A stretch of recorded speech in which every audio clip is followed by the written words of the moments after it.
அருட்பெருஞ்சோதி அருட்பெருஞ்சோதி தனிப்பெரும் கருணை அருட்பெருஞ்சோதி. எல்லா உயிர்களும் இன்புற்று வாழ்க, வள்ளல் மலரடி வாழ்க வாழ்க, கொல்லா விரதம் குவளை எல்லாம் ஓங்குக, நல்லோர் நினைத்த நலம்பெறுக, நன்றி நினைத்து எல்லோரும் வாழ்க இசைந்து. உலக மக்களே, அறிவார்ந்த அன்பர்களே, ஆண்மநேய ஒருமைப்பாடுடைய அன்பர்களே, அருட்பெருஞ்சோதி ஆண்டவருடைய திருவிளையாடல்களை பார்த்து கொண்டிருக்கிறோம். அருட்பெருஞ்சோதி ஆண்டவர் பிரபஞ்சம் தோன்றிய காலத்திலிருந்தே, அதாவது ஆதியும் அந்தமில்லா தோன்றிய இறைவன், சுயமாக தோன்றிய இறைவன். அப்படிப்பட்ட இறைவன் இந்த பிரபஞ்சத்திலே தோன்றிய திருவிளையாடல்களை எவ்வளவோ ஏராளமான திருவிளையாடல்கள் செய்திருந்தாலும் கூட கலியுகத்தினுடைய கடைசி திருவிளையாடல் மிகவும் முக்கியத்துவம் வாய்ந்தது. காரணம், இந்த பிரபஞ்சத்தை இதற்கு முன்னால் ஆண்ட பதத்தலைவர்கள் என்று கூறுவார். பிரம்மன், திருமால், ருத்திரன், மகேஸ்வரன், சதாசிவம் போன்ற பதத்தலைவர்களை உருவாக்கி அவர்களுக்கு ஏற்றபடி உலகங்களை படைத்து அவர்களுக்கு ஏற்றபடி தொழிலை கொடுத்து, படைத்தல், காத்தல், அழித்தல், மறைத்தல், அருளல் என்ற 5 தொழில்களையும் பிரம்மனுக்கும், திருமாலுக்கும், ருத்திரனுக்கும், மகேஸ்வரனும், சதாசிவத்துக்கும் கொடுத்து இந்த பிரபஞ்சத்தை இயக்கும்படி கட்டளையிட்டார்கள்.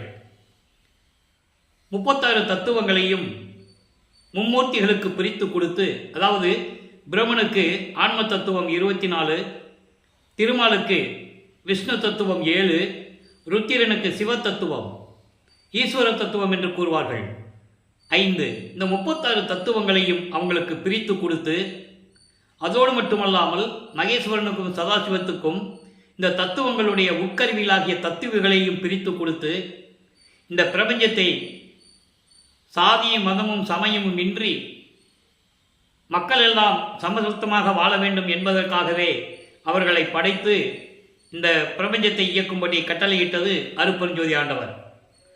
அதனுடைய விளக்கங்களை நாம் ஏற்கனவே திருவருட்பாவிலே பாடல்களிலிருந்தே பார்த்திருக்கிறோம். அருட்பெருஞ்சோதி அகவலிலே தெளிவாக கூறுவார்கள்.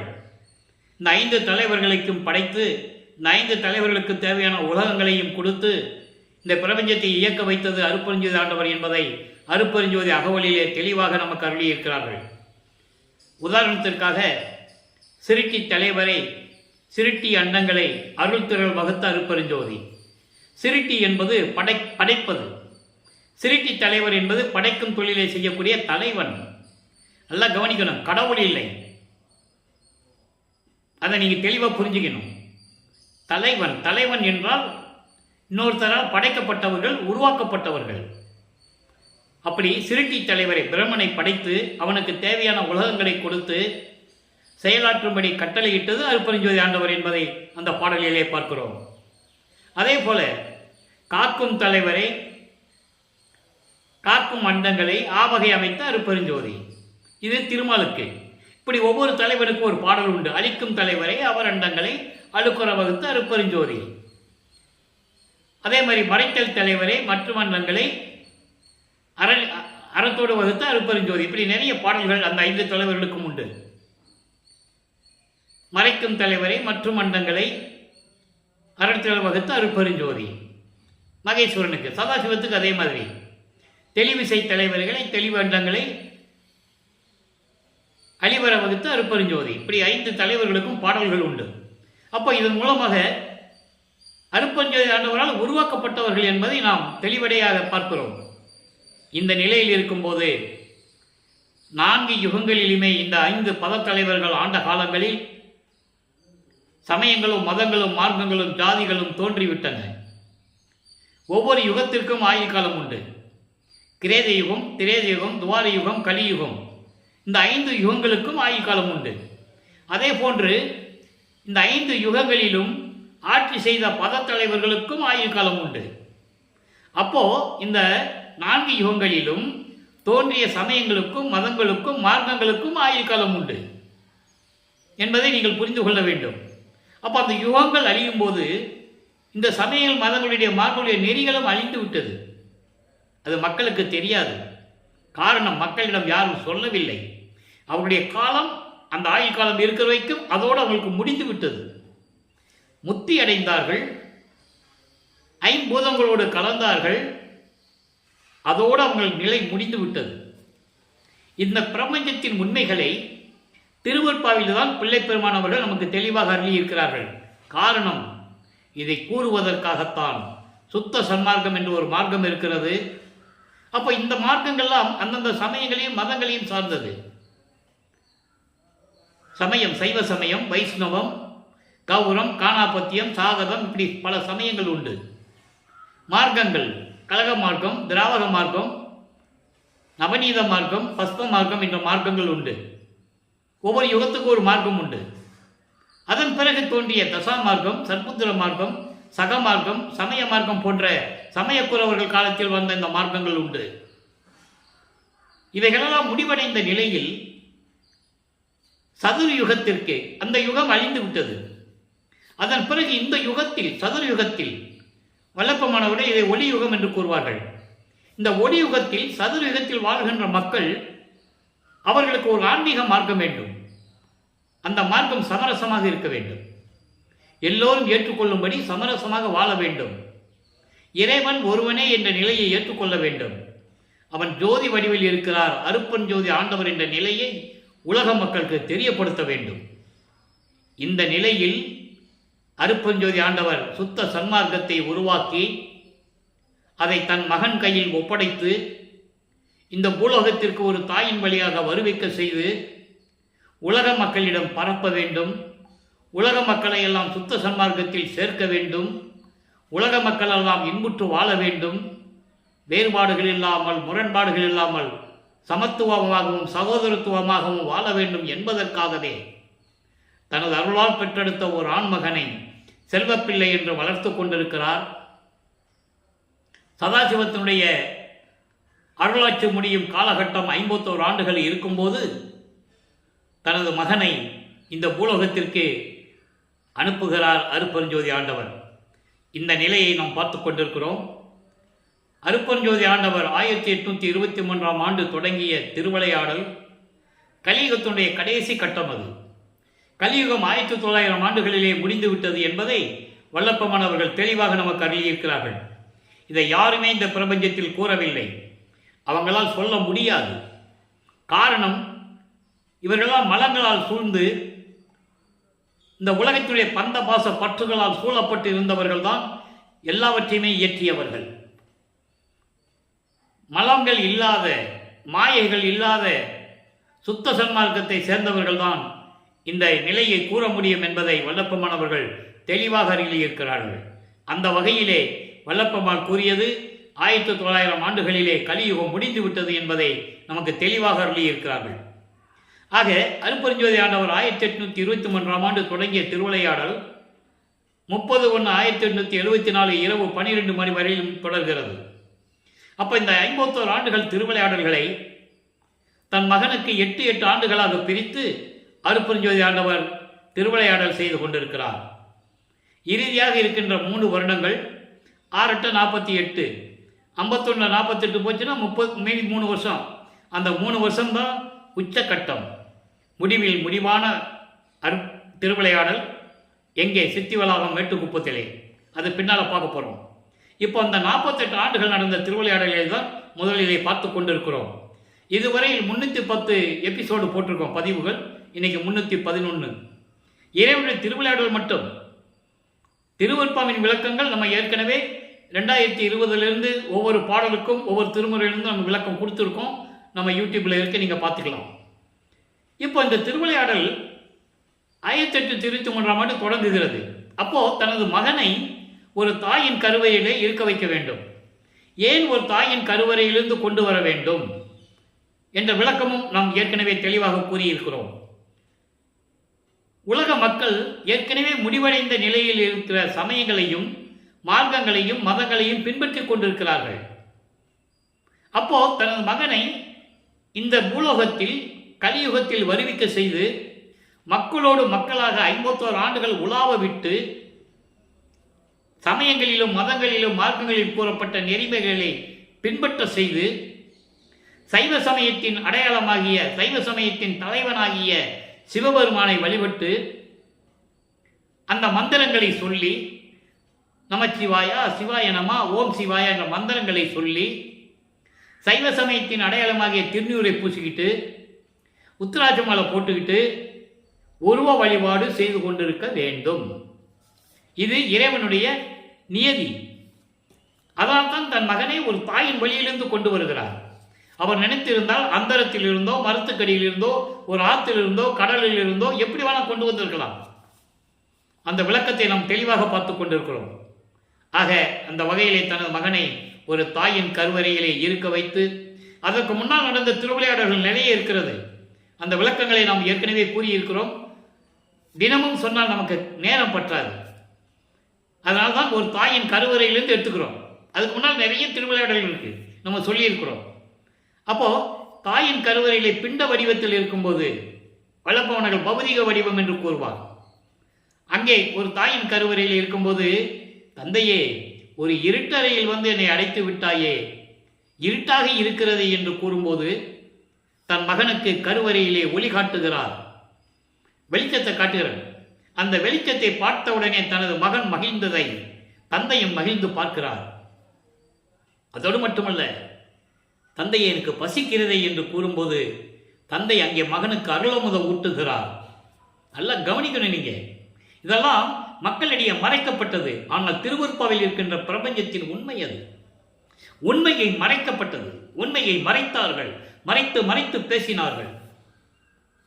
நல்லா புரிஞ்சுக்கணும் நீங்க. அப்போ அந்த தாயின் கருவறையிலே இறைவனுடைய திருவிளையாடல் நடக்குது. புராணங்களிலும் காவியங்களிலும் எவ்வளவோ திருவிளையாடல்களை சொன்னார்கள். சிவபெருமான் திருவிளையாடல், முருகனுடைய திருவிளையாடல், விநாயகனுடைய திருவிளையாடல் எல்லாம் சொன்னாங்க. அருட்பெருஞ்சோதி ஆண்டவருடைய திருவிளையாடல் எப்படி நடந்தது சொல்லணும் இல்ல? அதனால்தான் இறைவனுடைய தயவையும் கருணையாலே இந்த வள்ளலார் ஒளியன் இறைவனுடைய அருளை பெற்றுக்கொண்டு இந்த விளக்கங்களை உங்களுக்கு நான் கூறிக்கொண்டிருக்கிறேன். அத்தனை உண்மைகளும் திருவருட்பாவில் இருக்கிறது. யாரும் மறுக்க முடியாது, மறைக்கவும் முடியாது. அப்போ அந்த கருவறையிலே தந்தையே, காற்று வரவில்லையே, உடம்பு புழுக்கமாக இருக்கிறதே என்று கூறும்போது தன் மகனுக்கு அமுத காற்று வீசியதையும் எல்லா திருவிளையாடல்களையும் நாம் ஏற்கனவே விளக்கமாக பார்த்து விட்டோம். இப்போ நம்ம சுருக்கத்தை சொல்லிக்கிட்டு இருக்கேன். அதன் பிறகு தாயின் கருவறையிலிருந்து 10 மாதம் கழித்து நமது குழந்தை இறைவன் இந்த மண்ணை தொட வேண்டும். 10 மாதம் கழித்து இந்த மண்ணை தொடும்போது வானவர்களும் பிரம்மன், திருமால் போன்ற தேவர்கள் எல்லாம் வந்து வாழ்த்துகிறார்கள். எங்களை ஆளப்போகும் அருள் கடலே, வாழ்க வாழ்க, வருக வருக என்று வாழ்த்தி வரவேற்கிறார்கள். அதன் பிறகு 5 மாத குழந்தையாக இருக்கும்போது நமது குழந்தை இறைவன் சிதம்பரத்திலே ஒரு திருவிழாக்காக அழைத்து செல்லுகிறார்கள். ஏற்கனவே ஒரு கிராமத்திலிருந்து ஒரு நகரத்தில் திருவிழானா குடும்பத்தோட குழந்தைகளோட போவாங்க. நமது பிள்ளை பெருமான் அவர்கள் வருவிக்க உற்றவர். ஏற்கனவே ராமையா பிள்ளை அவர்களுக்கும் சின்னையம்மையாருக்கும் உலகிலே பிறந்த குழந்தைகள் 4 பேர் உண்டு. அவர்கள் பிறந்தவர்கள். வல்லபெருமான் வருவிக்க உற்றவர். 2க்கு வித்தியாசம் இருக்கு. வருவிக்க உற்றவர் என்பது இறைவனால் ஒரு காரியம் ஆக வேண்டுமானால் ஒரு மகனை இந்த பூலோகத்திற்கு அனுப்ப எப்படி வேணாலும் அனுப்பலாம். அந்த வகையிலே இவர் வல்லபெருமான் அவர்கள் வருவிக்க உற்றவர். ஆக இவங்கெல்லாம் அந்த 5 குழந்தைகளை கூட்டிக்கிட்டு சிதம்பரம் போகிறாங்க. அங்கே நடராஜன் கோயிலில் ஒரு திருவிழான்னு சொல்லிட்டு போகிறாங்க. நடராஜன் ஒரு சைவ சமயத்துடைய தலைவன். சிவபெருமான், நடராஜன், சொக்கநாதன், மகாலிங்கம் இப்படியெல்லாம் பல பெயர்கள் உண்டவர்கள். ஒவ்வொரு ஊருக்கு ஒரு பெயர். நல்லா புரிஞ்சுக்கணும். அருட்பெருஞ்சாண்டுக்கு ஒரே பெயர் தான் என்பதை நம்ம ஏற்கனவே பார்த்துக்கிட்டு இருக்கோம். அது இந்த விளக்கம் பின்னால் வரும் உங்களுக்கு. அப்போ இந்த திருவிழாவுக்கு போகும்போது எல்லாரும் நடராஜனை கும்பிட்டு இருக்காங்க. தன் மகனுக்கு அருட்பெருஞ்சோதி ஆண்டவர் வெளியாக காட்டுகிறார். அதை பாடலிலே கூறுவார். தில்லை தலத்திடையே திரை தூக்க தரிசித்த போது மெய்வகை மேல் காட்டாதே எந்தனக்கே வெளியாய் காட்டிய மெய்புறவா மெய்ப்பொருளை. மெய்வகை வெளிக்காட்டாதே என்பது தினமும் இந்த விளக்கத்தை தர வேண்டிய காரணம் மக்கள் மனதில் பதிய வேண்டும். வல்லபெருமான் யார் என்ற நிலையை உலக மக்களுக்கு தெரியப்படுத்த வேண்டும். அப்போ அந்த மெய்வகை மேல் காட்டாதே என்பது உருவம் இல்லாம அந்த உருவத்தில் பட்டாடை உடுத்தி அணிகலங்கள் ஆடை ஆவரணங்கள்லாம் போட்டு கையில் ஒரு சூலாயுதமோ வேலாயுதமோ வச்சுக்கிட்டு இந்த மாதிரி உருவம் காட்டாம வெளியாக காட்டுகிறார் தன் மகனுக்கு. வேய்வகை மேல் காட்டாதே எந்தனக்கே, எனக்கு மட்டும், வேறு யாருக்கும் இல்லை இந்த பிரபஞ்சத்தில், அவருக்கு மட்டும்தான், எனக்கு மட்டும் வெளியாய் காட்டிய மெய் உறவாம் மெய்ப்பொருளை. மெய் உறவு என்பது எனது உண்மையான தந்தை. உலகியலிலே ஏற்பட்ட உறவுகள் வேறு. அது உலகியலிலே நான் வருவிக்க விட்டதனால் ஏற்பட்ட சொந்தம் என்று கூறுவார். உபசாரத்தால் பெற்ற தாய் என்பால் ஒருத்தியின் கருவறையில் நான் இருக்கும்போது என்று கூறுவார். உபசாரத்தால் பெற்ற தந்தை என்பான் ஒருவனுடைய சுக்கில பையிலிருந்து நான் வெளிப்பட்ட காலங்களில் என்று கூறுவார். நல்லா புரிஞ்சுக்கணும் நீங்க. அவ்வளவு உண்மைகளை கூறியிருக்கிறார் பிள்ளை பெருமான் அவர்கள். வள்ளலார் திரு அருட்பிரகாச வள்ளலார் என்று மக்களால் அழைக்கப்பட்டவர். இங்கே உலகியலிலே அவர்கள் இட்ட பெயர் ராமலிங்கம். அருட்பெருஞ்சாண்டவர் தன் மகனுக்கு வைத்த பெயர் செல்வ பிள்ளை. சொல்லுவார், என் குலத்தின் மூத்த மகன், ஒரே மகன், நீ என் செல்வ மகன், செல்வ பிள்ளை என்று கூறுவார். ஆக இந்த நிலையிலே 5 மாத குழந்தையாக இருக்கும்போது வெட்ட வெளியாக காட்டிய அந்த ரகசியத்தை சிதம்பர ரகசியம், சிவ ரகசியம் என்று கூறுவார். இதெல்லாம் முடிந்த பிறகு, ராமையா பிள்ளை அவர்கள் காலமான பிறகு, சின்னைமையார் அவர்கள் 5 குழந்தைகளையும் அழைத்துக் கொண்டு பொன்னேரி பக்கத்திலே சின்னக்காமனம் என்ற ஒரு கிராமத்திற்கு செல்லுகிறார்கள். அந்த கிராமம் தான் அந்த அம்மா பிறந்த ஊர். அங்கே சில காரணங்களால் இருக்க முடியவில்லை. அதன் பிறகு சென்னையிலே வந்து குடியேறுகிறார்கள். ஏழுகணர் பகுதியிலே வீரசாமி முதலியார் தெரு என்ற ஒரு தெருவிலே இருக்கின்ற வீட்டிலே குடியேறுகிறார்கள். நமது குழந்தை இறைவன் பிள்ளை பெருமான் அவர்கள் வளர்ந்து கொண்டிருக்கிறார்கள். நான் அவரை பிள்ளை பெருமான் என்ற கூடுமான அளவு நான் கூறுவதுண்டு. காரணம், அவர் பேர் இறைவனிட்ட பெயர் செல்வப்பிள்ளை. அதனால தான் பிள்ளை பெருமான் என்று கூறுவதுண்டு. வல்லப்பெருமான் என்றும் கூறுவேன், ஆனால் அதிகப்படியாக நான் பிள்ளை பெருமான் தான் என்று கூறுவதுண்டு. ஆக நமது பிள்ளை பெருமான் அவர்கள் குழந்தை இறைவன் வளர்ந்து கொண்டிருக்கிறார். பள்ளியிலே சேர்க்கணும், பள்ளிக்கூடத்தில் போய் சேர்க்கணும், கொண்டு போய் சேர்க்கிறாங்க. இவரால் படிக்க முடியாது, படிக்கவும் கூடாது. இறைவனுடைய திருவிளையாடல் நடந்துகிட்டு இருக்குது. அதை பாடலிலே பார்த்து விட்டோம். முன்னை பள்ளி பயிற்றாது என்றனை கல்வி பயிற்றி முழுதும் உணர்வித்து உடற்பழுதெல்லாம் தவிர்த்து என்னை பள்ளி எழுப்பிய அருப்பெருஞ்சோதி என் அப்பனே பள்ளி எழுந்திருவாயே. அந்த விளக்கத்தில் நம்ம ஏற்கனவே கொடுத்தாச்சு. ஏன்னா இறைவன் தனது மகன் யாரிடமும் ஆசிரியராக ஏற்றுக்கொண்டு இந்த உலக படிப்பை படிக்கக்கூடாது, சந்த படிப்பையும் படிக்கக்கூடாது. அதே போல நமது மகன் யாரையும் குருவாக ஏற்றுக்கொள்ளக்கூடாது. இதில் ரொம்ப உறுதியாக இருக்கிறார் அருட்பெருஞ்சாண்டவர். அதனால திருவிளையாடல் செய்கிறாரு. படிக்க முடியவில்லை. உலகிலேயே பல விளக்கங்கள் உண்டு, அதுக்குள்ளே நம்ம போக வேண்டாம். அதெல்லாம் செவி வெளிவந்த செய்திகள், அது எப்படி வேணாலும் இருக்கட்டும், அந்த விளக்கத்துக்குள்ளே நம்ம போக வேண்டாம். இதுதான் நமக்கு மைய கருத்து. இறைவனுடைய திருவிளையாடல் நடக்குது, அதனால அவர் படிக்க முடியல, வெளியே வந்துடுறார். அப்போ அங்கே என்ன நடக்கும்? அந்த வீட்டில் பையன் பள்ளிக்கூடத்தில் சேர்த்து படிக்க மாட்டேன்னு சொல்லி பிரச்சனைகள் வரும். அப்போ இவர் மனநிலை ஒரு நிலையில் இல்லாமல் தடுத்து கொண்டிருக்கிறார். அப்போ ஒரு அமைதியான இடத்தை தேடுகிறார். அந்த இடம்தான் கந்தகோட்டம் என்ற ஒரு இடம். அங்கே ஒரு முருகன் கோயில் இருக்குது. அப்போ அது அமைதியான சூழ்நிலையில் இருக்கும். பூக்கடைன்னு சொல்லுவாங்க. இப்போது பாரிஸ் கார்னரில் பூக்கடையில் அந்த கோயில் இருக்குது. அப்போ இந்த நிலையில் இருக்கும்போது அங்கே வர்றவங்க சொல்லுவாங்க, என்ன ராமலிங்கம் முகம் வாடி போயிருக்கு, பள்ளிக்கூடத்துக்கு போகலையாமே, பள்ளிக்கூடத்தில் சேர்த்து படிக்க முடியாதுன்னு சொல்லிட்டியாமே, சரி வந்ததே வந்துட்ட, ஏதாவது முருகனை பற்றி பாடு சொல்லுவாங்கல்ல, பாடுற முருகனை பற்றி பாடுறாரு. இது இப்படியே நடந்து கொண்டு இருக்கிறது. 8 ஆண்டுகள் முடிந்து விட்டது. முதல் 8 முடிஞ்சிடுச்சு. 8 முதல் 8 முடிஞ்சு போச்சு. 2வது 8 அடி எடுத்து வைக்கிறார். 9வது ஆண்டில் இறைவன் அவர் முன் எழுந்தருளி, மகனே நீ என் மகன், என்னால் வருவிக்க உற்றவன், சில காரியங்களுக்காகத்தான் உன்னை வருவிக்க செய்வேன், அதை முன்பருவம் பின்பருவம் காட்டி உனக்கு அருள் செய்வேன், தற்போது ஞானத்தை பெற்றுக்கொள் என்று சொல்லி ஞானத்தை கொடுத்துவிட்டு மறைந்து விடுகிறார். அதற்கு பிறகு இவருக்கு மறைப்பு நிலை ஏற்படுகிறது. மறைப்பு என்பது இதற்கு முன்னால் பிரபஞ்சத்தில் நடந்த உண்மைகள் அவருக்கு தெரியாது. அதுக்கப்புறம் தான் சொல்லுவார், நான் எந்த யுகத்தில் எப்படி இருந்தேன், எப்படி நடந்ததெல்லாம் பின்னால் சொல்லுவார். அதை தான் நம்ம பார்த்துட்டு இருக்கோம். இப்போ ஞானத்தை பெற்ற உடனே இவர் சைவ குலத்தில் இருந்து வருவிக்க விட்டதனால் சைவ சமயத்தின் தலைவனாகிய சைவ சமயத்தின் தலைவனாகிய சிவபெருமானை வழிபட்டுக் கொண்டிருக்கிறார். அப்போ சிவபெருமான் எந்தெந்த உருவத்தில் இருப்பார் என்றெல்லாம் பாடலில் சொல்லியிருக்காரு. அதோடு மட்டுமல்ல, சைவ சமயத்தின் அடையாளமாகிய திருநீரை பூசிக்கிட்டு உத்திராட்ச மலை போட்டுக்கிட்டு நமச்சிவாயா, சிவாய நம, சிவ சிவா, ஓம் சிவாயா பாடுகிறார். இப்போ வல்லப்பமானவர்கள் 2வது இருந்து கொண்டிருக்கிறார். 16 ஆண்டுகளுக்குள் என்ன நடந்தது என்பதை தான் பார்த்து கொண்டிருக்கிறோம். முதலிலே 1ஆம் திருமுறை உருவாகிறது.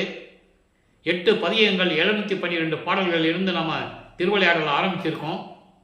அதுக்கு முன்னால் விளக்கங்கள்லாம் நான் கொடுத்துருக்கேன் யூடியூப்பில், மகாதேவ மாலையெல்லாம் படிப்படியாக நம்ம பார்த்துட்டு வரோம். இப்போ திருவருள் முறையீடில் 232 பாடல்களில் சிவபெருமானிடை எப்படி முறையீடு செய்கிறார்? உன்னாலே வருவிக்க உற்று நான் எவ்வளவு துன்பங்களை அனுபவித்துக் கொண்டிருக்கிறேன், விரைவில் வந்து எனக்கு அருள வேண்டும் என்று முறையீடு செய்கிறார். எந்த விதமான பலனும் இல்லை. அதன் பிறகு தந்தையிடம் சொல்லியாகிவிட்டது, தாயிடம் வேண்டுவோமே அப்படின்னு சொல்லி வடிவுடைமனையிடம் முறையீடு செய்கிறார். வடிவுடைமனை பாடல் உருவாகிறது. 95வது பாடலை இன்னைக்கு நம்ம பார்க்குறோம்.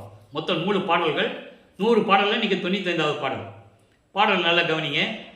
இப்போ நம்ம வீட்டிலேயே பிள்ளைங்களை அப்பா கிட்ட எதுவும் கேட்டு நடக்கலைன்னு என்ன செய்வோம்? அம்மா கிட்ட போய் நிற்போம். இது உலகில் இயற்கை. அதை மாதிரி தாயிடம் வந்து கேட்கிறார், கெஞ்சுகிறார், உருகி பாடுகிறார். ஓயா இடர்கொண்டு உழைவேனுக்கு அன்பருக்கு உதவுதல் போல் ஈயாவிடினும் ஓர் எல்லளவு வேணும் இறங்கு கண்டாய். சாயா அருள் தரும் தாயே எழில் உற்றி தற்பரையே மாயா நலம் அருள் வாழ்வே வடிவுடை மாணிக்கமே. தாயே, என் அம்மையே, வடிவுடை மாணிக்கமே, நான் உன் கணவனால் வருவிக்க உற்றவன். இந்த இதெல்லாம் முதலியே சொல்லிடுவார். அதனால தான் அந்த சுருக்கத்தை சொல்கிறேன்.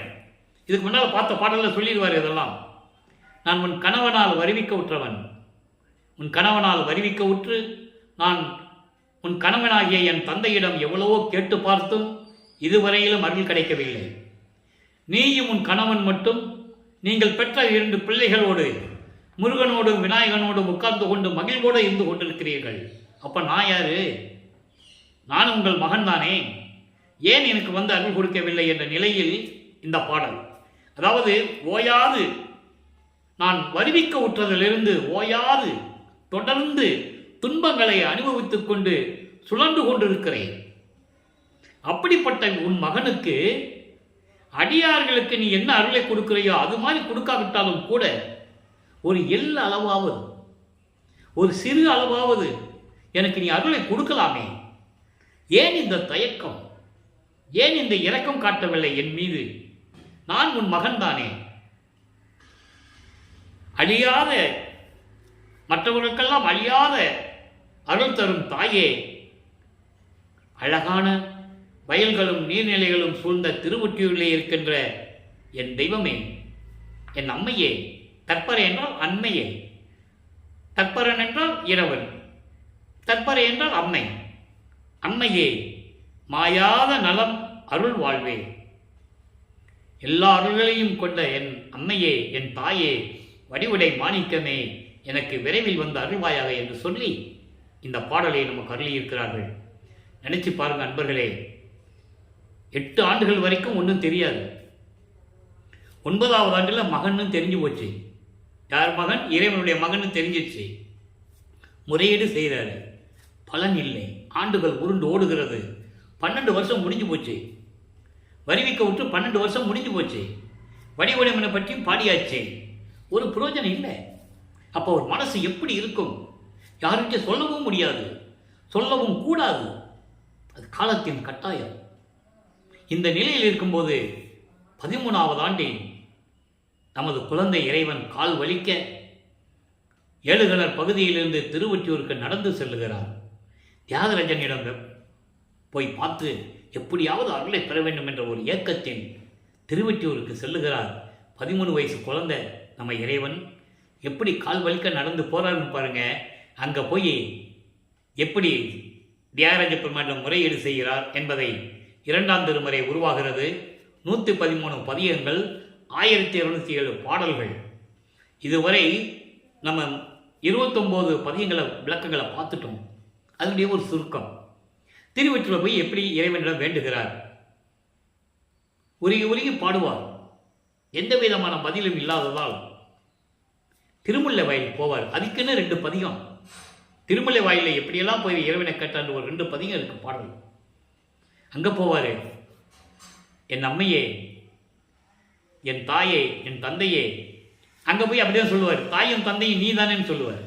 நல்லா புரிஞ்சுக்கணும். நீங்கள் என்னை பெற்றெடுத்த தாயும் தந்தையும் ஆனவன் நீதானே. என் தந்தையே, மாசிலாம் மணியே. அங்கே இருக்கிற சிவபெருமான் மாசிலாமணி. மாசிலாமணியே, இந்த பூலோகத்திற்கு என்னை வருவிக்க செய்துவிட்டு என்னை நடுத்தெருவில் விட்டு விட்டாயே. இதெல்லாம் தகுமா? இது ஒரு தந்தைக்கு அழகா? தாய் உள்ளத்துக்கு அழகா இது? நான் எப்படி துன்பப்படுகிறேன்? கால்வலிக்க நடந்து வந்திருக்கிறேன் உனது மகன்.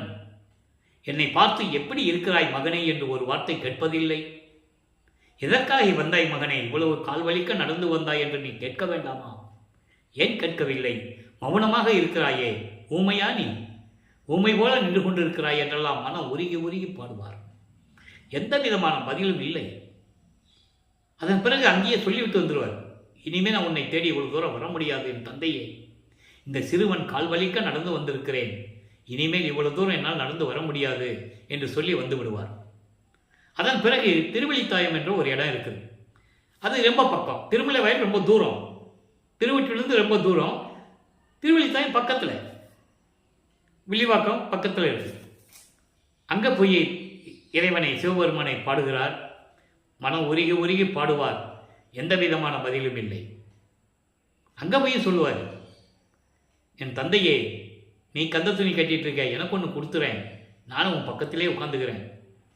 ஏன்னா எனக்கு நீ இந்த பூலோகத்துக்கு அறிவிக்க செய்துவிட்டு நான் படுற துன்பங்கள் என்னால் சகித்து கொள்ள முடியவில்லை. என்னை பற்றி கூட நான் கவலைப்படவில்லை. நான் எவ்வளவு துன்பங்கள் வேணாலும் தாங்கிக் கொள்ளுவேன், எவ்வளவு இடையூறு வந்தாலும் தாங்கிக் கொள்ளுவேன். ஆனால் உன்னை பார்த்து இந்த உலகம் பழிக்குமே. பெற்ற மகனை தெருவில் விட்டுவிட்டான் என்று இழி சொல்லும், பழி சொல்லும் உன்னை வந்து சூழ்ந்து விடுமே. அதற்காகத்தான் நான் வருந்துகிறேன் என் தந்தையே. அதற்காகவாவது வந்து எனக்கு அருளை கொடு, என்னை ஆட்கொள்ள வேண்டும் என்றெல்லாம் கூறுவார். எந்த விதமான பதிலும் இல்லை. இப்போ பதிகம் 30 நெஞ்சுறுத்த திருநேரி சென்ற பதிகத்திலே இன்னைக்கு 9வது பாடல். இதுவரை 8 பாடலுடைய விளக்கங்களை பார்த்திருக்கிறோம். மனதை கட்டுப்படுத்துகிறார். அப்போ மனதிடம் சொல்லுகிறார். அந்த நிலையில் இருந்து கொண்டு இந்த பாடலை நமக்கு அருளி இருக்கிறார்கள். நீங்களே நினைச்சு பாருங்க, எப்படி மனசு அலைபாயுதுன்னு உங்களுக்கே தெரியும். எல்லாம் தெரிஞ்சது தானே. ஏன்னா இப்போ 16 ஆண்டுகளுக்குள் இருந்து கொண்டிருக்கிறார். 16 வயது வந்த ஒரு ஆண்மகன் இந்த உலகியலிலே எப்படி இருப்பானோ, மனம் எப்படி இருக்கும், அந்த நிலையில் அவர் இருந்து கொண்டிருக்கிறார். பாடலை கவனிங்க. போற்றுதி என் நெஞ்சே, போற்றுதி என் நெஞ்சே, புறம் நகையால் சுட்டவனை, ஏற்று கந்த பெம்மானை, எம்மானை திருநீற்று ஒளிசீர் அவ்வண்ணத்தானை, அணி பொழில் சூழ் திருவொற்றியூர் செவ்வண்ணத்தானை தெரிந்து மனதிடம் சொல்லுகிறார். என் மனமே, என் மனமே, திருவொற்றியூர் அரசனை, செவ்வண்ணமாக இருக்கின்றவனை, நெருப்பு போன்று அனல் போன்று செந்நிறமாக இருக்கின்றவனை மனதிலே ஏற்றுக்கொண்டு நீ வணங்குவாயாக என் நெஞ்சமே. அந்த இறைவன் எப்படிப்பட்ட இறைவன் தெரியுமா? முப்புறத்தை புன்னகையால் எரித்தவன். முப்புறம் என்பது பொன்கோட்டை, இரும்பு கோட்டை, வெள்ளிக்கோட்டை, இரும்பு கோட்டை. இந்த அரக்கர்களுடைய தாரகாச்சனுடைய பிள்ளைகள் வித்துன்மாலி, தாரகச்சன், கமலாச்சன், இந்த 3 பேரும் தேவர்களையும் மக்களையும் துன்புறுத்தி விட்டு அந்த கோட்டைக்குள்ள பூந்துக்குவாங்க. அந்த கோட்டையை யாராலும் அழிக்க முடியாது. அப்போ சிவபெருமானிடம் இந்த வழிபடி அதாவது வேண்டுகிறார்கள். இவ்வளவுதானா என்று சொல்லி அங்கே இருந்து கொண்டு புன்னகை செய்கிறார். இது சிவபுராணம். சிவபுராணத்தில் சிவன் காலகட்டங்களில் ஏற்பட்ட திருவிளையாடல்கள் நல்லா புரிஞ்சுக்கணும். அப்போ சைவ சமயத்தின் தலைவனாகிய சிவபெருமானுடைய திருவிளையாடல்கள். நான் இதுக்கு ஏன் சொல்றேன்னா, இந்த பாடல்களை சொல்லி விளக்கம் ஏன் சொல்றோம்னா, எல்லா திருவிளையாடல்களையும் சொன்னாங்க. ஆனால் அருட்பெருஞ்ஞான திருவிளையாடலை சொல்லல.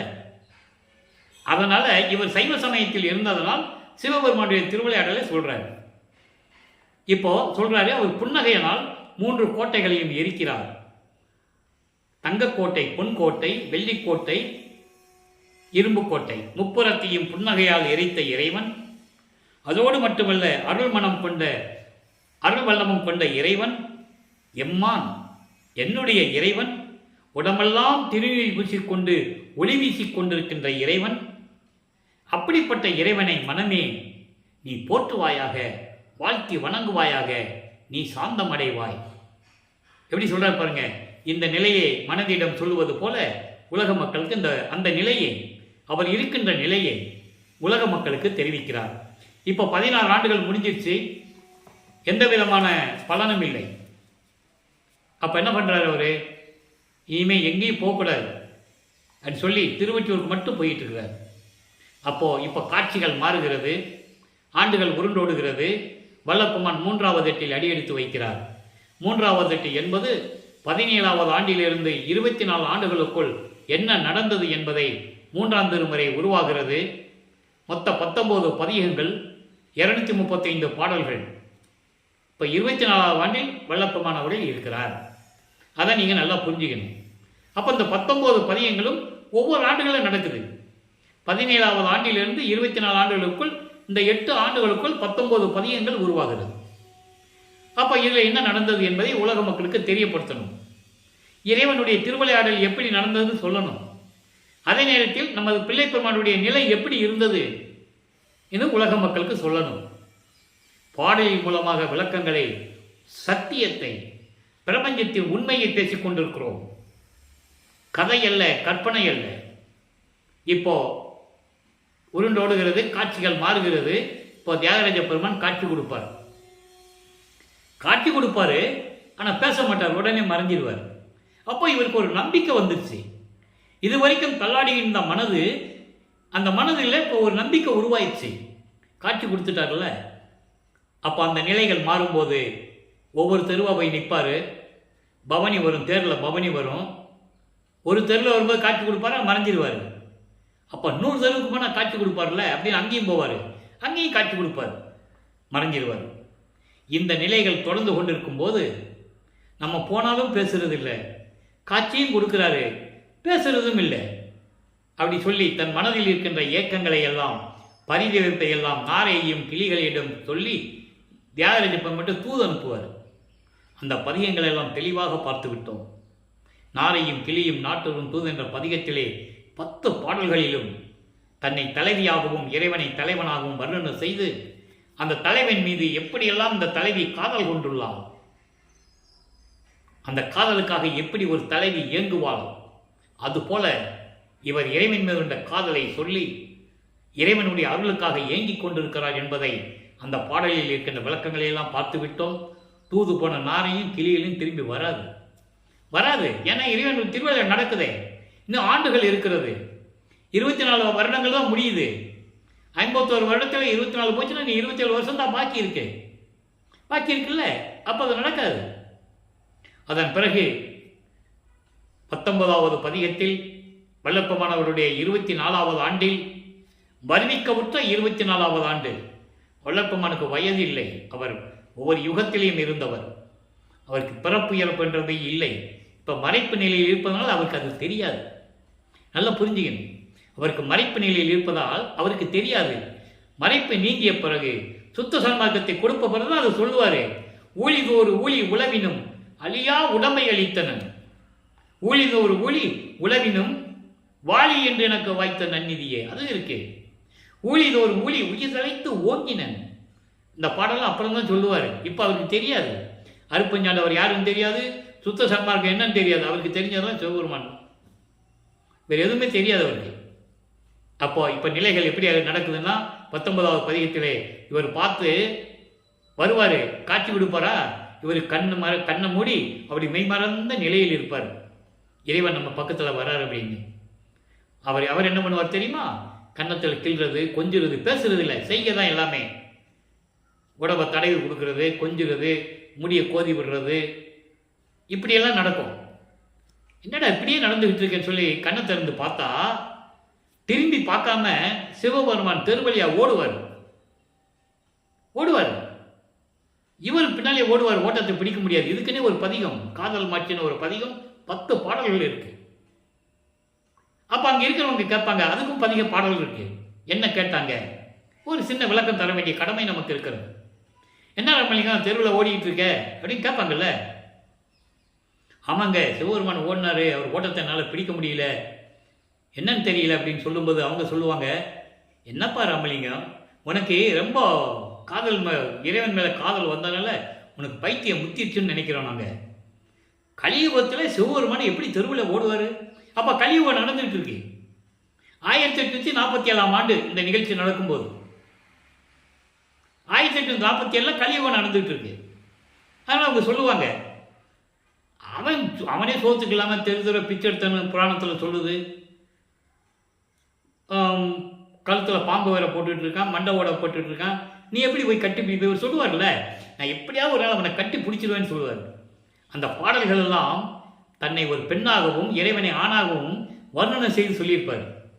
அதை எப்படி கட்டி பிடிப்ப? பாம்பு கொத்துமே, மண்டை ஓட நெஞ்சில் இடிக்குமே, எப்படி நீ உனக்கு அந்த சுகம் கிடைக்கும் அப்படின்லாம் கேட்பாங்க. இதுக்கு பதில் சொல்லுவார், அதுக்கும் 10 பதியங்கள் அந்த பாடல்கள் உண்டு. நீங்கள் அப்படியெல்லாம் சொல்லாதீங்க, நீங்கள் என்ன சொன்னாலும் சரி, இறைவன் மீது கொண்டுள்ள காதலை என்னால் கனவில் கூட மறக்க முடியாது அப்படின்னு சொல்லிடுவார். ஆக இந்த நிகழ்வுலாம் நடக்கும்போது வல்லப்ப மணவளுக்கு 24 ஆண்டுகள் முடிவடைந்து விட்டது. அப்போ அங்கேயே சொல்லிட்டு வந்துடுவார், இனிமேல் இந்த இடத்துக்கு நான் உன் இடத்துக்கு வரமாட்டேன். திருமுல்லை வாயிலுக்கும் திருவள்ளித்தாயத்துக்கு எப்படி நான் வரமாட்டேன்னு சொன்னனோ, இனிமேல் இங்கேயும் வரமாட்டேன், உன்னால் முடிஞ்சதை பார்த்துக்கோ வந்துடுவார். வந்த உடனே 4வது 8 தொடங்குகிறது, 4ஆம் திருமுறை உருவாகிறது. 8 பதிகங்கள் 197 பாடல்களிலே இருக்கின்ற விளக்கங்களை அத்தனையும் பார்த்து விட்டோம். இப்போ நிலைகள் மாறுகிறது. இப்போ வல்லப்பமனுக்கு சுத்த சன்மார்க்கம் இருக்கிறது தெரியும், அருப்பஞ்சோதி ஆண்டவர் தான் தெரியும், எல்லா நிலைகளும் இப்போ அவருக்கு தெரியும். அப்போ இந்த நிலையில் இருக்கும்போது 27வது ஆண்டில் கல்யாணம் பண்ணணும்னு சொல்கிறாங்க. உலகியலில் சொல்கிறது தானே, வழக்கம் தானே. ஒருத்தன் வீட்டுக்கு அடங்காமல் தெரிஞ்சுக்கிட்டு இருந்தால் என்ன பண்ணுவாங்க? தெரிஞ்சுக்கிட்டு இருந்தா ஒரு கால் கட்டு போட்டால் சரியாக போகும்னு சொல்லுவாங்கல்ல. அது மாதிரி இவன் கல்யாணம் பண்ணி வச்சிட வேண்டியதான். ஏற்கனவே அவங்க அக்கா பொண்ணு சும்மா தானே இருக்குது தனக்கோடி, அந்த பொண்ணை கல்யாணம் பண்ணி வச்சுருவோம் அப்படின்னு சொல்கிறாங்க.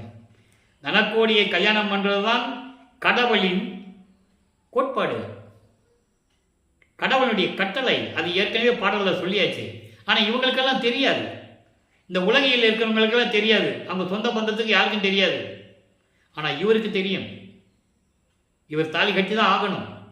தாலி கட்டினா தான் அந்த அம்மாவுக்கு மோட்ச விட்டு கிடைக்கும், இந்த கர்ம வினைகள்லாம் நீங்கும், விமோசனம் கிடைக்கும். இது இவருக்கு தெரியும். தெரிஞ்சிருந்தாலும் கூட கல்யாணத்துக்கு வேண்டாம், எனக்கு இஷ்டம் இல்லைன்னு தான் சொல்லுவார். சொல்லி தான் ஆகணும். ஏன்னா இவர் தந்தையிடமிருந்து அனுமதி வாங்கணும். அப்போ நம்ம சொன்னால் இவன் கேட்க மாட்டேன்றான். திருவொற்றியில் ஒரு சாமியார் இருக்காரான், அங்கே போய் இவரை கூட்டு போவோம்னு சொல்லி இவரை கூட்டு போவாங்க. அவர் யார்? அருப்பஞ்சாண்டவர். தந்தையிடமிருந்து அனுமதி வாங்கினோடனே இவருக்கு ரொம்ப சந்தோஷம். தந்தையே சொல்லிட்டாரு, நமக்கு என்ன அப்படின்னு சொல்லி எல்லாம் கல்யாணம் ஏற்பாடு நடந்துகிட்டு இருக்கு. எல்லாம் இருக்காங்க, சொந்தக்காரங்க, உறவினர்கள். உலகியலில் வறுமைக்க விட்டதனால் ஏற்பட்ட சொந்தங்கள். வல்லப்ப மனுக்கென்று எந்த சொந்தமும் இல்லை, ஒரே சொந்தம் அருப்பெருஞ்சோதி ஆண்டவரும் சிவகாமி வள்ளியும். வறுமைக்க விட்டதனால் ஏற்பட்ட சொந்தங்கள், அதை நீங்கள் நல்லா புரிஞ்சுக்கணும். அப்போது கல்யாண ஏற்பாடுகள் நடந்துகிட்டு இருக்கு. அங்கே பிரம்மனும் திருமாலும் ருத்திரன் மகேஸ்வரன் சதாசிவம் போன்ற அந்த 5 தொழில்களை செய்து கொண்டிருந்த பதத்தலைவர்கள் இப்போ அவங்களுக்கு அந்த தொழிலெல்லாம் கிடையாது, புடுங்கியாச்சு. புடுங்கி அருப்பெருஞ்சாண்டவர் வச்சுக்கிட்டு இருக்காரு. காலங்கள் நெருங்கிச்சுல, மகன்கிட்ட கொடுக்கணும். அவங்க காலம் முடிஞ்சு போச்சு. அமைச்சர் பதவியெல்லாம் புடுங்கியாச்சு. இனி ஒன்றும் பண்ண முடியாது அவங்க. இப்போ அருப்பெருஞ்சாண்டவர்கிட்ட 5 தொழில் கையில் இருக்கு, தன் மகன்கிட்ட கொடுக்கணும். அப்போ அவங்களும் வாழ்த்துறார்கள். அப்போ இவரும் பார்க்குறாரு, என்னதான் இருந்தாலும் ஏற்கனவே பதவியில் இருந்த அமைச்சர்கள் ஆயிற்று அப்படின்னு சொல்லி அவர் வாழ்த்துவதற்காக அவங்க வந்திருக்காங்க. கூட்டத்தில் பார்க்குறாரு, நம்ம அப்பா அம்மாவும் வரலையே, அருப்பஞ்சாண்டவரும் சிவகாமி வரலைன்னு சொல்லி அவர் மனம் எப்படி வருந்தியது, எப்படி ஏங்கியது என்பதை ஒரு பாடலில் சொல்லுவார். அதனுடைய விளக்கத்தையும் நம்ம பார்த்துட்டோம். அதன் பிறகு மகனை வாழ்த்துவதற்காக 2 குதிரை மாட்ட தேரில் வந்து தன் மகனை கதவை திறந்து எப்படி வாழ்த்தினார்கள் என்பதை பாடலில் இருக்கு. அதையும் பார்த்துட்டோம். அப்போ இந்த நிலையிலெல்லாம் இருக்கும்போது இப்போ வல்லற்பமானவர்கள் 5வது குணத்தில் இருந்து கொண்டிருக்கிறார். மீதி 4 குணங்களை தாண்டி வந்துட்டாரு. இறைவனுக்கு 8 குணங்கள் உண்டு. அதில் இப்போ 5வது குணத்தில் இருக்கிறாரு. தன்மையத்தனாதல், தூய உடம்பினாதல், முற்றிலும் உணருதல், இயற்கையை உணவினாதல், இந்த 4 கடந்து இப்போ 5வது இருக்கிற இயல்பாகவே பாசங்களை நீக்குதல், பற்றுகளை நீக்குதல். பற்றுகள் என்பது இந்த சமயங்கள், மதங்கள், மார்க்கங்களுடைய பற்றுகளை நீக்குவது. அப்போ உலகியல் பற்றுகளை நீக்குவது. இந்த குணத்தில் இருந்துட்டு இருக்கிறார். அப்போ என்ன பண்ணிட்டாரு? வெள்ளையாடை அணிந்து முக்காடு போட்டு கதவை சாத்தி உள்ள உட்கார்ந்துட்டார். இனிமேல் நான் எங்கேயும் போகிறதில்ல, கதவை தாப்ப போட்டேன், இறைவன் வரட்டும். அருட்பெருஞ்ஞானவர் பார்க்கிறார். மகனுடைய கோபம் நியாயமானது, தர்மமானது, நியாயமானது. ஏன்னா ஆண்டுகள் நெருங்கி விட்டது. இப்போ 34வது ஆண்டில் இருந்து கொண்டிருக்கிறார். இனி 17 ஆண்டுகள் தான் பாக்கி இருக்கு. இன்னும் நிறைய வேலைகள் இருக்கு. அப்போ இறைவன் எப்படி தெருவிலே கால் வலிக்க நடந்து வந்து, எனது தந்தை கால் வலிக்க நடந்து வந்து கதவை திறந்து ஒரு கால் உள்ள வச்சு ஒரு கால் வெளியே வச்சு எப்படியெல்லாம் எனக்கு அருளை கொடுத்தார் என்பதை முழுமையாக பார்த்து விட்டோம். ஏம சித்தியை வாங்கியாச்சு. இப்போ மறைப்பு நீங்கிருச்சு, மறப்பும் நீங்கிருச்சு. மறைப்பு, மறப்பு, இது 2 நீங்கிருச்சு. எல்லாமே தெரியும் அவருக்கு. அதனால ஏம சித்தி வாங்கியாச்சு, எல்லார்களையும் வாங்கியாச்சு. மரணமில்லா பெருவாழ்வு ஏற்கனவே இருந்தது, மறைப்பு நிலையில் இருந்தது, அதுவும் தெரிஞ்சு போச்சு. இனிமே சாகா கல்வியை கற்றுக்கணும், சுத்த சன்மார்க்கத்தை வாங்கணும். இது 2 தான் பாக்கி. இது 2 அங்கே தான் போய் வாங்கணும். சுத்த சிவஞான வெளியில தான் போய் வாங்கணும். அங்கே இருக்கிற சத்தியஞான சபையில விழா கோலம் கொண்டு இருக்கிறது. மகனை வரவேற்க காத்து கொண்டிருக்கிறார் அருட்பெருஞ்சோதி ஆண்டவர். இப்போ வல்லற்பமானவர்கள் 33வது ஆண்டிலிருந்து 40 ஆண்டுகளுக்குள் இருந்து கொண்டிருக்கிறார். இப்போ முக்காடு போட்டாச்சு, எல்லாத்தையும் நீக்கியாச்சு. தத்துவங்களை கடந்து, அந்தங்களை கடந்து, சரியை கிரியை யோகம் என்ற 12 நிலைகளை கடந்து, இதெல்லாம் சமயங்களை சார்ந்தது. இந்த 12 நிலைகளும் எல்லாம் கடந்து அங்கே சுத்த சிவஞான வெளிக்கு பறந்து சென்று கொண்டிருக்கிறார். அண்டங்களை கடந்து, வெளிகளை கடந்து, தெளிவா சொல்லுவார். எல்லா பாடல் விளக்கங்களையும் பார்த்துட்டோம். பரவெளி, பரம்பர வெளி, பராபர வெளி, பெருவெளி, பெருசுகவெளி, இந்த வெளிகள் எல்லாம் கடந்து சுத்த சிவஞான வெளி இருக்கிறார். அங்கே சத்தியஞான சபை இருக்கிறது. அங்கே சென்று கொண்டிருக்கிறார். எல்லா உலகத்தில் இருக்கின்ற வானவர்களும் தேவர்களும் பார்க்கிறார்கள். அங்கே போனவனே ஒரு கூட்டமாக இருக்கு. முதல்ல போறார். எப்படி 13வது ஆண்டில் முதலாக திருவொற்றியூருக்கு சென்றாரோ, அதே போன்று 33வது ஆண்டில் முதல் முறையாக அங்கே அண்டங்களை கடந்து பறந்து சென்று சுத்த சிவஞான வழிக்கு சென்று கொண்டிருக்கிறார். அது பாடல்களிலே தெளிவான பாடல்கள் இருக்கு, யாரும் மறுக்க முடியாது. ஆனால் மக்களிடம் சொல்லுவதற்கு ஆள் இல்லை, யாரும் சொல்லவில்லை. வல்லற்பமானவர்கள் வருவிக்க விட்டு 202 ஆண்டுகளாகியும் வல்லற்பமானுடைய அருள்நிலையை அருட்பெருஞ்ஞானவர் மகன் என்றோ, இப்படியெல்லாம் இறைவனுடைய திருவிளையாடல் நடந்தது என்றோ மக்களிடம் விலக்கி யாரும் கூறவில்லை என்பதுதான் இந்த வள்ளலார் மொழியினுடைய ஒரு ஆதங்கம். அப்போ இந்த நிலையில் இருக்கும்போது அங்கே மகனை வரவேற்க காத்து கொண்டிருக்கிறார். தேவர்கள்லாம் சொல்றாங்க, முதல்ல தேவர்கள் தான் இருக்கிறாங்க. பெருமானை அருட்பெருஞ்சோதி, பனிக்காலம், உடல்நிலை கொஞ்சம் சளி பிடிச்சிட்டு இருக்கு. அப்போ இந்த நிலையில் இருக்கும்போது தேவர்கள் சொல்லுகிறார்கள், ஐயா சாமி நீங்கள் போங்க சாமி, ஏன் நீங்கள் உள்ளே போகலையான்னு கேட்கும்போது, நாங்கள் வெளியே தான் நிற்கணும். அந்த பாடல்களெல்லாம் தெளிவாக கை காட்டுவாங்க, நீங்கள் உள்ளே போங்கன்னு. ஏனென்றால் அங்கே கொலையும் புலையும் தவிர்த்தவர்கள் தான் சத்திய ஞான சபைக்குள்ளே போக முடியும். அதை தான் இங்கே உலக மக்களுக்காக வடலூரிலே அங்கே இருக்கின்ற சத்திய ஞான சபையை அப்படியே நமக்கு அருளினார்கள் வல்லற்பமானவர்கள். அதோடு மட்டுமல்ல, புலையும் கொலையும் தவிர்த்தவர்கள் தான் உள்ளே வரவும் சொன்னார். தேவர்களுக்கே அந்த கதி, அந்த நிலைமை. சத்தியஞானத்துடைய முதல் படியிலே கால் வைக்க முடியாது, பாடல்கள் இருக்கு. அப்போ அந்த நிலையிலே மகனை வரவேற்கிறார் அருட்பெருஞ்சோதி ஆண்டவர். மகனே, புத்தாடை அணிந்து புனித நீராடி புத்தாடை அணிந்து மங்கள கோலத்துடன் வருவாயாக. 2½ நாளிகையில் உனக்கு மணிமகுடம் சூட்ட வேண்டும், பொற்காப்பு அணிய வேண்டும். பொற்காப்பு என்பது அடையாளம், மகன் அதாவது இளவரசர் என்ற அடையாளம். தனக்கு பின் இந்த பிரபஞ்சத்தை இயக்கக்கூடிய இறைவன் என்ற அடையாளம். நாட்டாமைகளும் ஜமீன்தார்களும் தனக்கு பிறகு மகன்கிட்ட கொடுப்பாங்க, அதே தான். அந்த நிலையில் சுத்த சன்மார்க்கத்தை மகனை பெற்றுக்கொள். எல்லாம் இங்கேருந்து வெளியே வந்து பார்க்குறாங்க, பிரம்மன் திருமாலை பார்க்குறாங்க. எப்படி அதாவது எண்ணெயில் போட்ட கடுகு எப்படி இருக்குமோ அந்த மாதிரி இருந்து கொண்டு பல்ல கடிச்சுக்கிட்டு நறுன்னு கடிச்சிட்டு முகத்தை கடுன்னு வச்சுக்கிட்டு இருக்காங்களாம். பாட்டில் சொல்கிறாரு. அப்போது சுத்த சன்மார்க்கத்தை மகனிடம் கொடுத்து, மகனை இனிமேல் இது உன்மார்க்கம். சுத்த சன்மார்க்கத்தை கொடுத்தாச்சா, சாகா கல்வியை கற்றுத்தருகிறேன் என்று சொல்லி சாகா கல்வியை கற்றுக் கொடுக்கிறார். எல்லாமே வெளியே இருந்து பார்த்து கொண்டு இருக்காங்க. அதையும் பாடலில் இருக்கு, அந்த விளக்கத்தையும் பார்த்துட்டோம். இப்பெல்லாம் கொடுத்தாச்சு, நீ என்ன பாக்கி இருக்கு? அரிப்பெருஞ்சோதியை வாங்கணும், திருஅருள் செங்கோலட்சியை வாங்கணும், 5 தொழில் என் கையில் வாங்கணும். அதெல்லாம் இனிமே தான் நடக்கும். இப்போ அருப்பஞ்சாண்டவர் அவர்கிட்ட தான் இருக்கு. அதெல்லாம் வாங்கணும். எப்போ வாங்குவாங்க? மேட்டுக்குப்பத்தில் சித்தி உலகத்தில் தான் வாங்குவார். அந்த நிலையை நம்ம அப்போ பார்க்க போகிறோம். இப்போ இந்த நிலையில் இருக்கும்போது எல்லாத்தையும் சாகா கல்வியை கற்றுக்கொண்டு எல்லா அருளையும் பெற்றுக்கொண்டு பூலோகத்துக்கு திரும்புகிறார். திரும்பும்போது நேர சிதம்பரத்திலே எழுந்து அருள்கிறார் அப்படின்னு தான் சொல்லணும். போனார் வந்தாருன்னு சொல்லக்கூடாது. போறாரு வர்றாருன்னு சொல்றதெல்லாம் மனிதர்களுக்கு. இவர் அப்படி இல்லை, எழுந்தருள்வார். நினைச்ச இடத்துல இருப்பார், நினைச்ச இடத்துல எத்தனை ரூபத்தில் வேணாலும் இருப்பார். அந்த நிலையில் இருந்து கொண்டிருக்கிறார் வல்லப்பெருமானவர்கள். இப்போ வல்லப்பெருமானவர்கள் 6வது எட்டில் இருந்து கொண்டிருக்கிறார். 41வது ஆண்டிலிருந்து 48 ஆண்டுகளுக்குள் என்ன நடந்தது என்பதை இப்போ நம்ம லைவாக பார்த்துட்டு இருக்கோம். இப்போ கருமொழியிலே வந்து உறைவிடமாக கொண்டுள்ளார். அங்கே 9 ஆண்டுகள் இருக்கிறார்.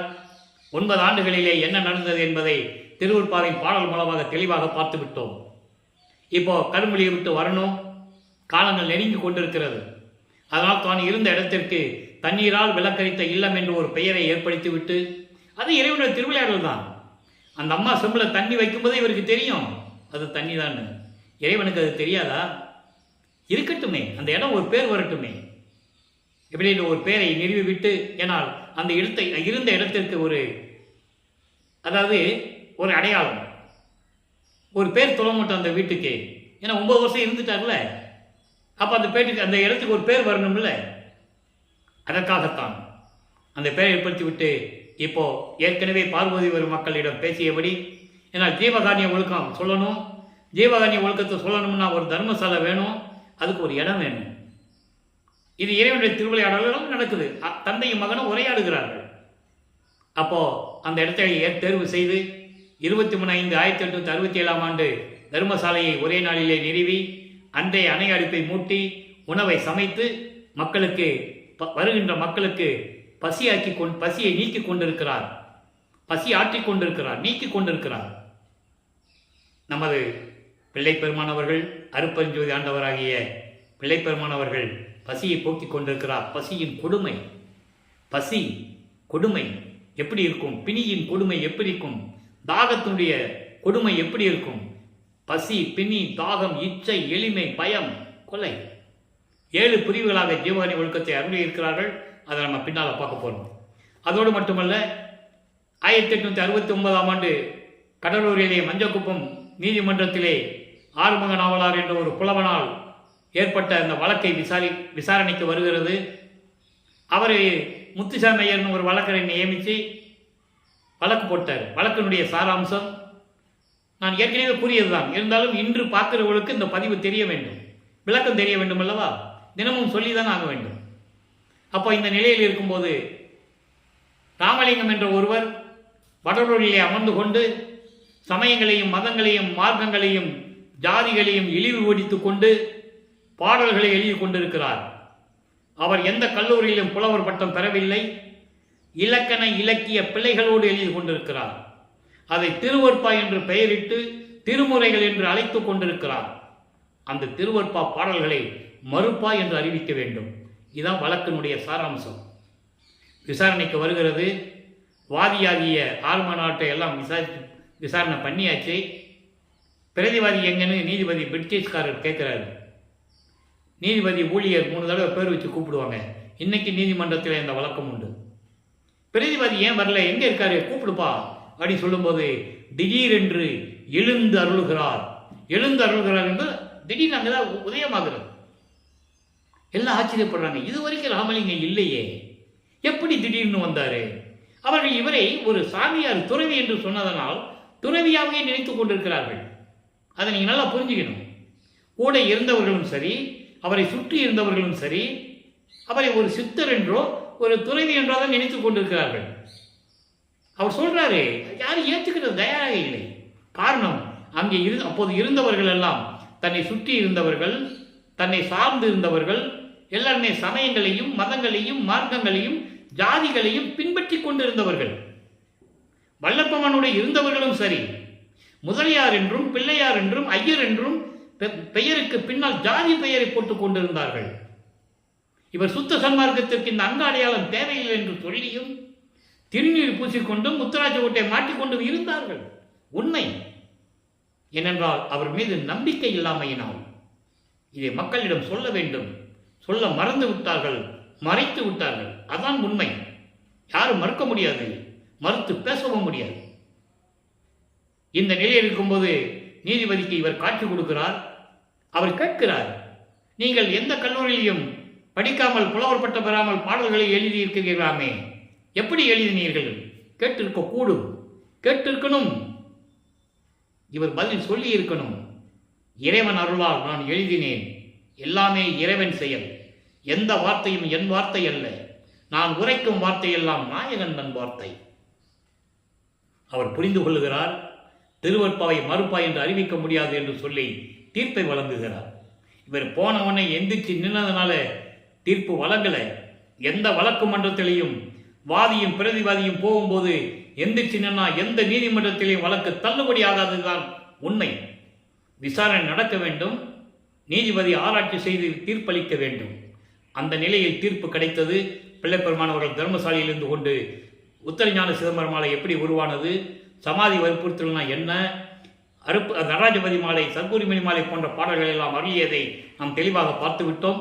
இப்பொழுது ஞானம் மருந்து என்ற பதிகத்திலே 117வது பதிகம் 6ஆம் திருமுறை 28வது பாடல். நான் ஏற்கனவே போல வரி சிறிதுதான், ஆனால் விளக்கம் பெரியது. நான் சுருக்கி சொல்லிக்கிட்டு இருக்கேன். நான் நிறைய சொல்லணும்னு நினைக்கிறேன், முடியல. காலங்கள் நேரம் கடந்து கொண்டு இருக்கிறது. உண்ணற்கு அரிதாம் மருந்து. உண்ணுதற்கு என்பது நினைப்பதற்கு. மனிதர்களும் சரி, தேவர்களும் சரி, நினைக்க முடியாத அளவில் ஒப்பற்ற நிலையில் இருக்கின்ற இறைவன் மருந்து என்பது அருட்பெருஞ்சோதி ஆண்டவர். எனக்கு உள்ளும் புறத்தும் உலாவும் மருந்து. ஏற்கனவே பாடல்கள் நிறைய சொல்லியிருக்காரு. உள்ளேயும் சரி, வெளியிலையும் சரி. சூழ தேகம், சூட்சும தேகம், காரண தேகம், 3 தேகத்தை சொல்வார். உள்ளும் புறமும் என்பது சூட்சும தேகம், தூள தேகம். இது ரெண்டும் செயல்படுவது காரண தேகம். அப்ப உள்ளம் புறத்தும் உலாவும் மருந்து. தன்னம் தனித்த மருந்து. தன்னம் தனித்த மருந்து. யாரிடம் ஒப்பிட முடியாத இறைவன். ஆதியும் மந்தமில்லா தோன்றிய இறைவன், சுயமாக தோன்றிய இறைவன், சாதியும் மதமும் சமயமும் கடந்த இறைவன். அதன் தன்னம் தனித்த மருந்து. அப்படிப்பட்ட இறைவன் அடுத்து சொல்லிட்டாரா, சுத்த சாக்கிரா தீத சபேச மருந்து. சுத்த சாக்கிரா இருந்து சுத்த துரிய நிலைக்கு மேல் இருக்கின்ற, சுத்த துரிய நிலைக்கு மேல் நிலையில் உள்ள சபேச மருந்து என்பது மெஞ்ஞான நிலையில் இருக்கின்ற இறைவன். சபேசன் என்ற ஒரு பெயரும் உண்டு. இறைவனுக்கு ஒரு சபேசன் என்ற பெயர் உண்டு. சபேசன் என்பது மெஞ்ஞான நிலையில் இருக்கின்றவன். அதான் சபேச மருந்து என்று சொல்லுகிறார். மெஞ்ஞான இருக்கின்ற இறைவன் சொல்லுகிறார். ஆக கடைசியாக 147வது பதிகம் அனுபவ மாலையிலே தான் பெற்ற அனுபவங்களை எப்படி கூறுகிறார். இவரை மனைவியாகவும் இறைவனை கணவனாக வர்ணனை செய்து தோழியிடம் சொல்லுவது போல உலக மக்களுக்கு சொல்லுகிறார். முதல்ல பாடலை பார்ப்போம். அப்போ உலக மக்களுக்கு எப்படி சொல்றதை கன்வெர்ட் பண்ணுவோம். துருவு பரசாத்திரத்தை கண்டுகொண்டேன். யாரும் சொன்னதில்லை பிரபஞ்சத்திலே. எப்படி? அதாவது சுத்தமான வெளியில், தெளிவான மேல்நிலையில் இருக்கின்ற, சுத்த சிவஞான வெளியில் இருக்கின்ற இறைவனை நான் கண்டுகொண்டேன். பரம சொப்பனங்கள் கண்டேன். பேரானந்தமான சொற்பங்களை நான் கண்டேன். பரம் சுளுத்தியும் கண்டு உணர்ந்தேன். பரம் சுளுத்தி என்பது அறிதுயில், பேர் உறக்கம். உறங்குற மாதிரி தெரியும், ஆனால் உறக்கம் கிடையாது. அது இறைவனுக்கு தான் உண்டு. அதான் பேர் உறக்கம். அறிதுயில் நான் எப்படி என்பதை நான் கண்டு உணர்ந்து கொண்டேன். குரு பிரம்ம சாத்திரத்தை கண்டேன். இந்த அறிதுயிலுக்கு மேல் உள்ள விழிப்பு நிலை, அறிதுயிலுக்கு மேல் இருக்கின்ற விழிப்பு நிலை, அதையும் நான் கண்டுகொண்டேன். பின் பிரம்மம் குலவிய சொப்பனம் கண்டேன். சுத்த சிவனையில் இருந்து கொண்டு நான் அதோடு பொருந்திய கனவுகளை நான் கண்டுகொண்டேன். சிவசுளித்தி கண்டேன். சிவசுளித்தி என்பது சிவதுரியம். சிவதுளித்தி கண்டேன். குரு துரியமும் கண்டு கொண்டிருக்கிறேன்.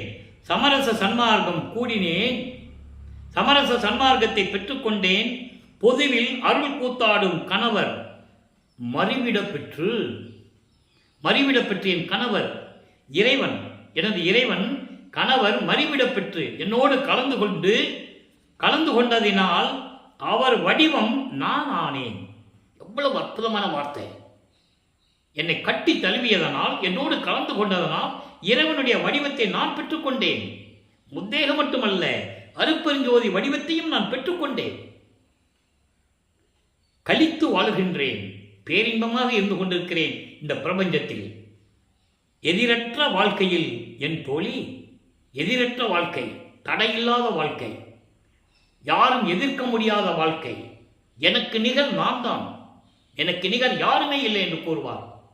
அது ஒரு பாடலிலே கூறுவார். செத்து செத்து பிறக்கும் இந்த தேவர்கள் என் முன் வழியில. அந்த ஒரு வரி போதும், இந்த வார்த்தைக்கு அந்த ஒரு வரி போதும். அப்படிப்பட்ட நிலையில் நான் இருந்து கொண்டிருக்கிறேன் என்று கூறுகிறார். இப்போ உலக மக்களுக்கு நம்ம கன்வெர்ட் பண்ணுவோம். உலக மக்களே, சுத்த தெளிவான மேல்நிலையில், சுத்த சன்மார்க்க நிலையில் இருக்கின்ற இறைவனை நான் கண்டுகொண்டேன். பேருறக்கத்தில் இருந்து கொண்டிருப்பதை பார்த்துவிட்டேன். பேரின்பமான நிலையில் நான் இருந்து கொண்டிருக்கிறேன். சமரச சன்மார்க்கத்தையும் பெற்றுக்கொண்டேன். அதனால் சத்தியஞான சபையிலே அருள் கூத்தாள் எனது கணவர், என்னுடைய இறைவன் என்னோடு கலந்ததனால் நான் இறைவனுடைய தேகத்தையெல்லாம் பெற்றுக்கொண்டேன். முத்தேகத்தையும் பெற்றுக்கொண்டேன். அருப்பெருஞ்சோதியும் நான் ஆகிவிட்டேன். அதோடு மட்டுமல்ல, நான் பேரின்பமாக இந்த பிரபஞ்சத்தில் இருந்து கொண்டிருக்கிறேன். தடையற்ற வாழ்க்கையில் எதிர்ப்பே இல்லாமல், யாரிடனும் எதிர்ப்பு இல்லாமல் நான் பேரின்பமாக வாழ்ந்து கொண்டிருக்கிறேன் என்று சொல்லி உலக மக்களுக்கு தெரிவிக்கிறார். இறுதியாக இந்த நிலையை வரம்பில் வியப்பு என்ற பதிகத்திலே, அதாவது 38வது பதிகம், வரம்பில் வியப்பு. இது ஏன் கூறுகிறேன் என்றால் இந்த பாடலுக்கு சம்பந்தப்பட்டது. அதோடு மட்டுமல்ல, வரம்பில் பேர் இன்ப உடமைன்னு சொல்லுவார், 8வது குணம், அதை இங்கே காட்டுகிறார். வரம்பில் என்பது இறைவனுடைய அதாவது கடவுள் ஆற்றல். என்னுடைய வியப்பு, கடவுள் ஆற்றல் எப்படிப்பட்டது தெளிவா பாருங்க. நேரம் கடந்து கொண்டிருக்கிறது. அன்பனே, அப்பா, அம்மையே, அரசே, அருப்பெருஞ்சோதியே, நல்லா கவனிக்கணும். 32 ஆண்டுகள் வரைக்கும் நமது பிள்ளை பெருமானவர்கள் சமயங்களிலும் மதங்களிலும் மார்களில் இருந்து கொண்டு திருநீரை பூசிக்கொண்டு உத்தராட்சி மாலை போட்டுக்கொண்டு சிவாய நமச்சிவாய் என்று சொல்லிக் கொண்டு இருந்தார். என்னால் அப்படிதான் இருக்கணும். இது இறைவனுடைய திருவிளையாடல். அப்போ அதை பொய்ன்னு சொல்லணும். அதனால தான் ஞானசரியில் சொன்னார், நிறைய பாடல்கள் சொன்னார். பொறித்த மதமும் சமயமும் பொய்யே சொல்லிட்டாரா? அதை நம்ம அந்த விளக்கத்தை பின்னால் பார்க்க போகிறோம். சித்தி விழாத்துக்கு போகும்போது ஞானசரிய விளக்கம் உங்களுக்கு வரும். அப்போ அந்த நிலையில் இருக்கும்போது அருப்பெருஞ்சோதின்னு சொல்கிறார். இங்கே நல்லா கவனிக்கணும். சுத்த சன்மார்க்கம் என்பது தனி மார்க்கம், இறைவனால் ஏற்படுத்தப்பட்ட மார்க்கம். மீதியெல்லாம் அங்கங்கே மத தலைவர்கள், பத தலைவர்கள், சமய தலைவர்கள் உருவாக்குனது. அவங்கெல்லாம் எந்த கோயிலும் உருவாக்கலை, பின்னால் வந்தவர்கள் உருவாக்கினார்கள், அடியார்கள். சிவபெருமான் போய் எந்த கோயிலும் கட்டலை, நடராஜன் போய் சிதம்பரத்தில் கோயில் கட்டலை. அங்கே தஞ்சையிலே ராஜராஜ சோழன் கட்டினார், மன்னர்கள் கட்டினார்கள், மன்னர்கள் ஜமீன்தார்கள் தான் கட்டினாங்க. ஆனால் வடலூரில் சத்தியஞான சபை இறைவனால் அருளப்பட்டது. பிரபஞ்சத்திலேயே இறைவனால் எழுப்பிய ஒரே சத்தியஞான சபை வடலூரில் இருக்கிறது என்பதை நான் பதிவு செய்ய கடமைப்பட்டிருக்கிறேன். ஆக இந்த நிலையில் இருக்கும்போது, அடியேன் துன்பு எல்லாம் குலைத்த துணைவனே, நான் சமயங்களிலும் மதங்களில் இருக்கும்போது என்னுடைய துன்பங்களையெல்லாம் குலைத்த என்னுடைய துணைவனே, என் இறைவனே, அருப்பெருஞ்சோதியே, ஞான சுகத்தில் தோன்றிய சுகமே, சுயமாக தோன்றிய பேரின்பமாக தோன்றிய இறைவனே, இன்பனே, எல்லாம் வல்ல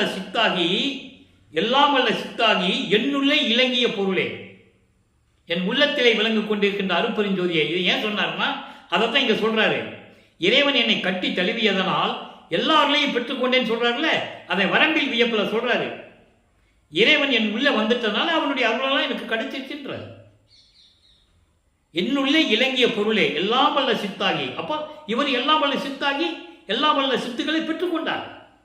அதான் வரம்பில் வியப்பு.